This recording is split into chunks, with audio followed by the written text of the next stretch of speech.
Hi, I'm Jerry O'Donnell with Four Angels Messages, and I'm joined this morning with my daughter. Hi, I'm Rowan. Together we're going to address another question, but before we begin, let's take a moment in prayer. Our Father, thank you so very much for this time to spend with Thee. We come to Thee once again with our question. We look to Thy Word to receive the answer from Thee, so that it's not our opinions or our impressions, but rather right from the Scriptures. Please guide us by Thy Holy Spirit that we may rightly understand what we're about to read. In Jesus' name we pray, amen.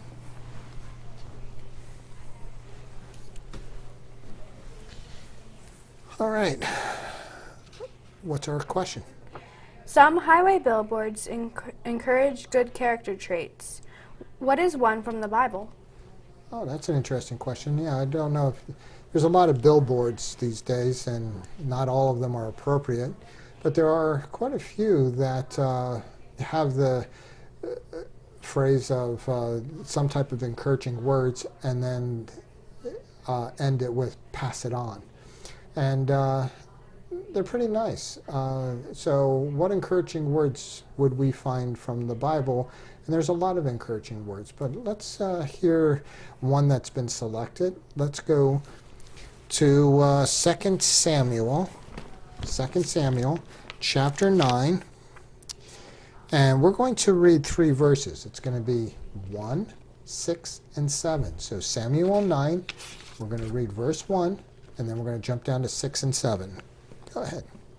And David said, "Is there yet any that is left of the house of Saul, that I may show him kindness for Jonathan's sake?" Now when Mephibosheth, the son of Jonathan, the son of Saul, was come unto David, he fell on his face and did reverence. And David said, "Mephibosheth." And he answered, "Behold thy servant." And David said unto him, "Fear not, for I will surely show thee kindness for Jonathan thy father's sake, and will restore thee all the land of Saul thy father, and thou shalt eat bread at my table continually." Okay, and very good job on pronouncing that difficult name. What we have here is David's now king. He gets to do whatever he wants. The prior kingdom, or king, died, many of the sons, and evidently not all the grandsons of King Saul. And what we have here happens to be a relative. And in usual manner, kings will eliminate any bloodline, meaning anybody that's a relative of the prior king, they will kill. But not David. What David does is he goes out of his way and looks for such a person to do kindness for. And evidently they found one. And because it is known that kings kill other relatives, he comes a little fearful. He comes because, well, he's been hunted down. What is he going to do? If he doesn't come, he's going to possibly be executed. So he comes along, and he comes timidly before the king. And David says, "Don't worry. Don't be scared. I would like to act kindly towards you." And he gives some land to the tongue-tied name right now. And so my daughter did better than I am with the name, but David gives land to him. So if there's anything that should be put on the billboard by now in this message is kindness or acts of kindness. Pass it on.